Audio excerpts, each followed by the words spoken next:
All right, to get started on your lemon bars, first we're gonna make the shortbread crust, which is this chunk of information at the top. We're going to be using 6 tablespoons of cold butter. I've already cut the piece. I will likely pre-cut your piece. We're gonna use 1/2 cup of powdered sugar, 3/4 of a cup of flour, and a pinch of salt. So let's start with the goofiest measurement, which is the pinch of salt. So what you want to do is you want to put a little salt in your palm like that and literally just pinch it and put it in a bowl so that you have it ready for your measurement, and you can just throw the rest in the trash can.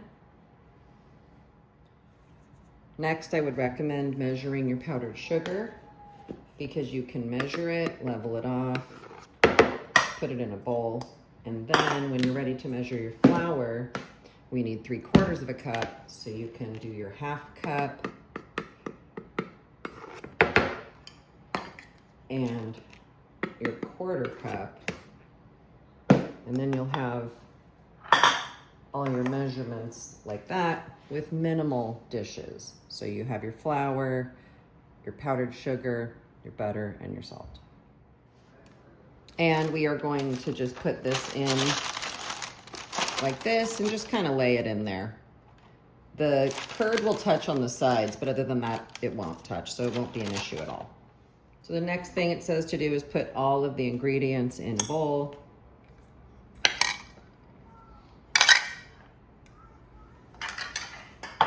And we're going to our butter needs to be cold, but that will be hard to deal with. So what we want to do is take our cold butter and cut it up just with a butter knife into pretty small pieces. It should be quick. This should not be something that takes a long time. And just kind of haphazardly cut it up small. But it doesn't have to be perfect, just small.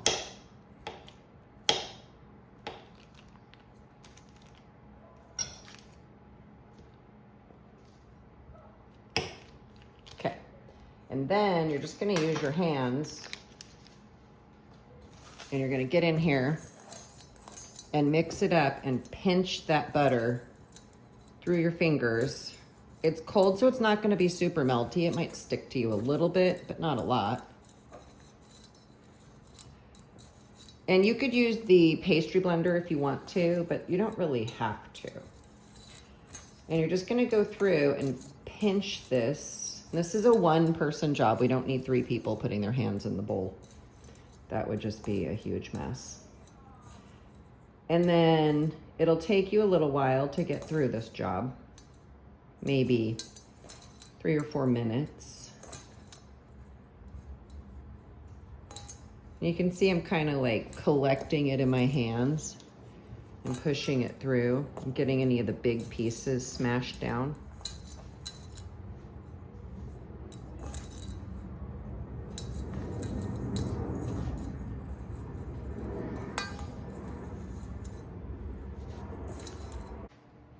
All right, and then once your dough looks like this, it's not gonna come together. It's gonna be like dry, so don't expect it to come together like a regular dough.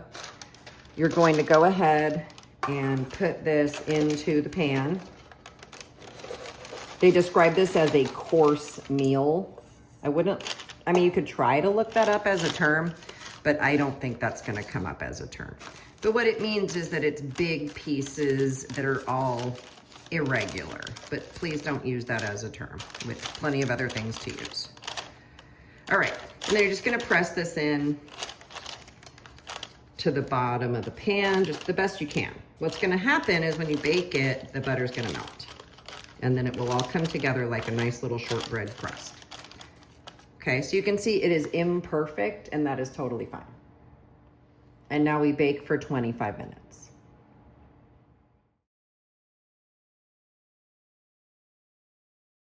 All right, now for measuring again. For the lemon filling, we're gonna measure a 1/2 cup of granulated sugar. My sugar at home is a kind of natural sugar. That's why it's kind of a brownish color. It's a little different from in class. We're gonna measure a tablespoon of flour.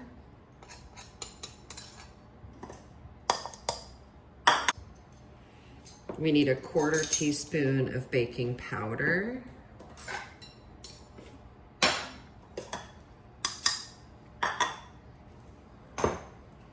And for the lemons, I don't know exactly what I'm gonna do as far as how many lemons you're gonna get in class. I'll tell you that in class. But it'll either be 1 or 2. And we're going to have to zest our lemon. So the first thing you wanna do is you want to wash it. So you're gonna take your lemon back to your kitchen and you're gonna get the microplane. And what we're gonna do is we're gonna get the zest off of this. So what we have to do is take only the yellow. You do not want to take the white. So what we're gonna do is just work our way around the lemon. And you wanna be careful not to grate off the white part because it's very bitter. That's called the pith, P-I-T-H. And so we wanna make sure that we're only taking the actual outer skin of the lemon, and you can just work your way around the lemon. And the recipe says we need 1 teaspoon. So we're gonna make sure we get as much as possible. And you have to do this before you cut the lemon, okay? Like, if you cut it, it's very hard to do this. And we are gonna use a knife to cut that lemon. I know that's a big deal. We haven't used a knife yet.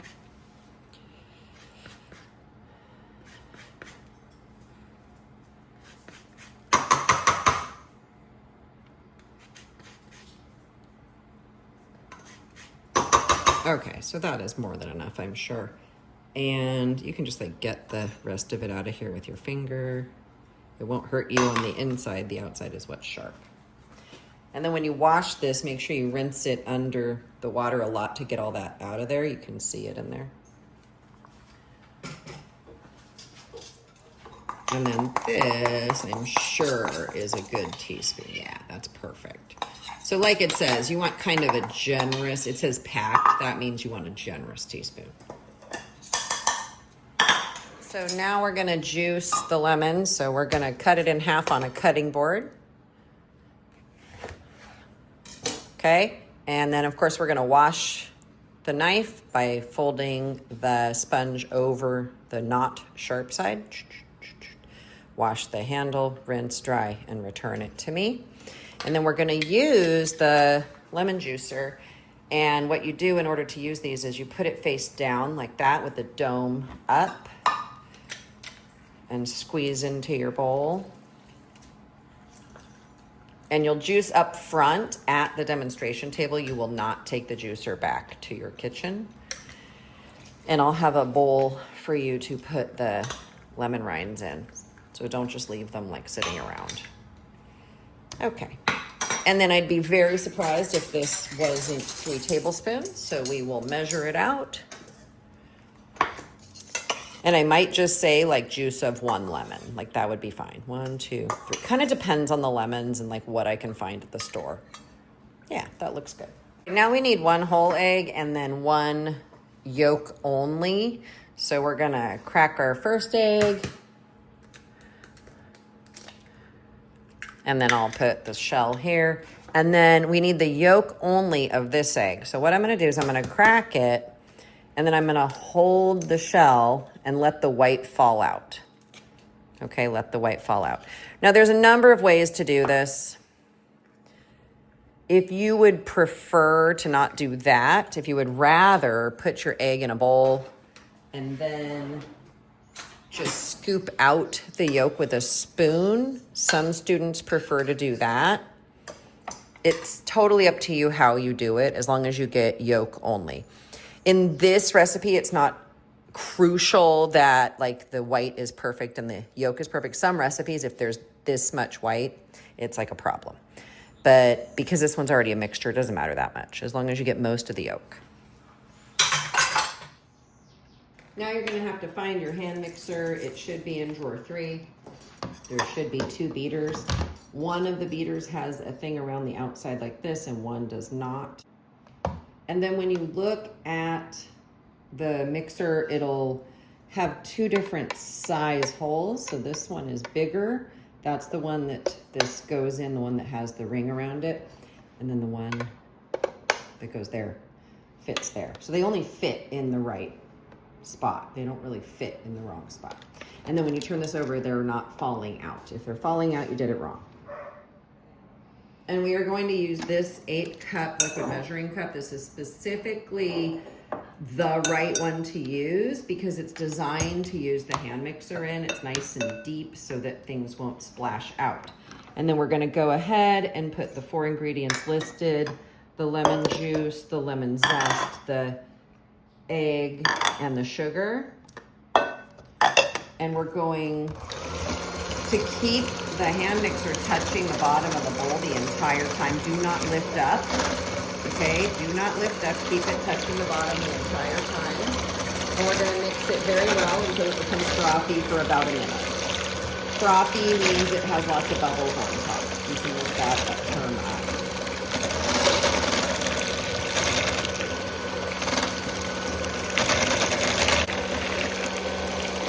All right, once it looks bubbly and frothy on top, you're gonna go ahead and add in your flour and your baking soda. And you're gonna mix it just a little while longer until everything comes together.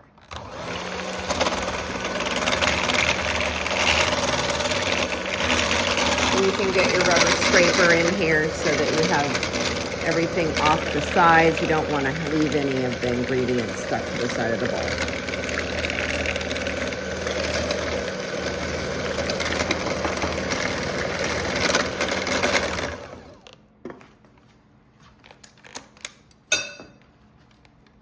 You eject the beaters by pushing the trigger underneath here.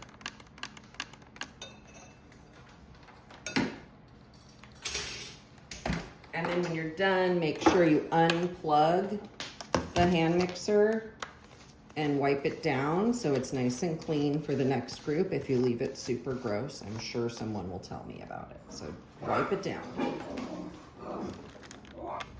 And now you pour in the mixture on top of your crust, and it's nice and fluffy, you can see. And you can get your rubber scraper and scrape all that out of there so you don't cheat yourself of any of the yumminess. And then you're gonna bake it for 20 to 23 minutes, and we might have to have the other class pull them out. All right, so day 3, when you return, your lemon bars will look like this. You will take a knife and you will go down the side here, just where it's not, where there's no parchment paper. You'll do that on both sides just to separate it from the foil pan. Okay. And then you'll lift it out using the parchment paper. And mine isn't 100% cooled yet, so it's still a little bit like squishy. Yours will be, it's a custard. Any egg mixture like this is technically a custard. So it will feel, you know, soft and squishy, but mine is squishier because it's still warm. And then you guys will cut it up into your pieces for your team. And I would probably go this way, and then however many people you have this way. Okay? And that is how you serve the lemon bar.